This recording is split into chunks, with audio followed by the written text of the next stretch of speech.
அந்த விசுவாசம் எப்படி வருது?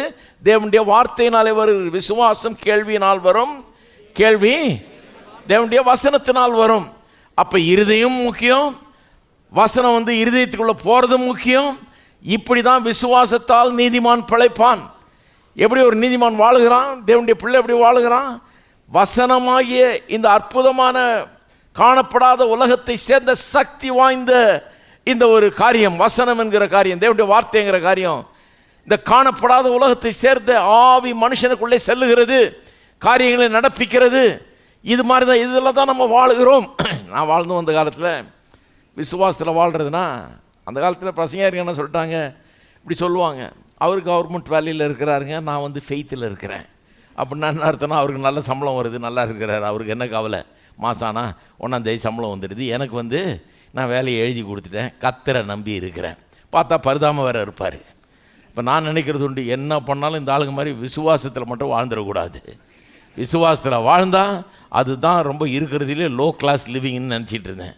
அப்புறம் நான் போய் படித்து விசுவாசத்தெல்லாம் தெரிஞ்சிட்ட பிறகு தான் எனக்கு விளங்குச்சு, கடவுளை இவ்வளோ நாள் கோட்டை விட்டமே, விசுவாசம் தான் ஹையஸ்ட் கைண்ட் ஆஃப் லிவிங்.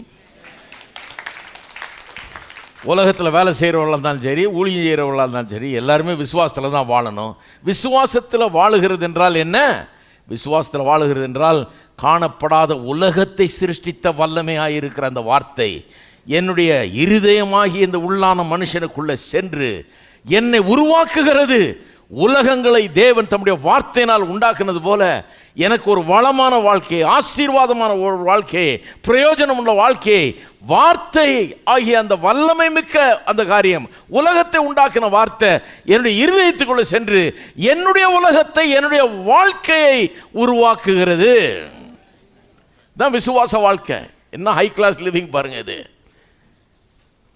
ஒன்றுமில்லாமையிலிருந்து உலகத்தை உண்டாக்குனார் கர்த்தர். நான் ஒன்றுமில்லாமல் இருக்கலாம் ஒரு வேளை, ஆனால் வார்த்தை மட்டும் உள்ளே வந்துடுச்சுன்னா, இருதயத்துக்குள்ளே வந்ததுன்னா, எல்லாமே இருக்கிறவனாக அழகான ஒருவனாக மாறுவேன் நான். விசுவாச வாழ்க்கையை ரொம்ப சீப்பாக நினச்சிடக்கூடாது பாருங்கள். அதனால தான் சொல்கிறேன் நான். நிறைய பேர் இன்றைக்கும் அப்படி தான் நினைக்கிறாங்க. இதெல்லாம் கேட்டு போய் அப்படி தான் நினைப்பாங்க சிலர். ஏன்னா அப்படியே ஜாடமாடியாக கேட்குறது, இது சரியாக கேட்குறது கிடையாது. ஃபெய்த்தில் வாழ்கிறேன் அப்படிங்கிறது கேவலமாக. ஃபெய்த்தில் வாழ்கிறது தான் ரொம்ப உயர்ந்தரமான வாழ்க்கை. ஃபெய்த்தில் ஒரு மனுஷன் வாழ்ந்த ஆளை வித்தியாசமானவனாக இருப்பான். விசுவாசிக்கிறவனால் எல்லாம் கூடும், விசுவாசிக்கிறவனுக்கு கூடாத காரியம் ஒன்றும் இல்லைன்னு வேதவாசனம் சொல்லுது. அப்போ விசுவாச வாழ்க்கைனா எப்படி இருக்கணும்? அற்புதமான ஒரு வாழ்க்கையாக அது இருக்கணும். நீங்கள் ஒவ்வொருவரும் விசுவாசத்திலே வாழ வேண்டும்.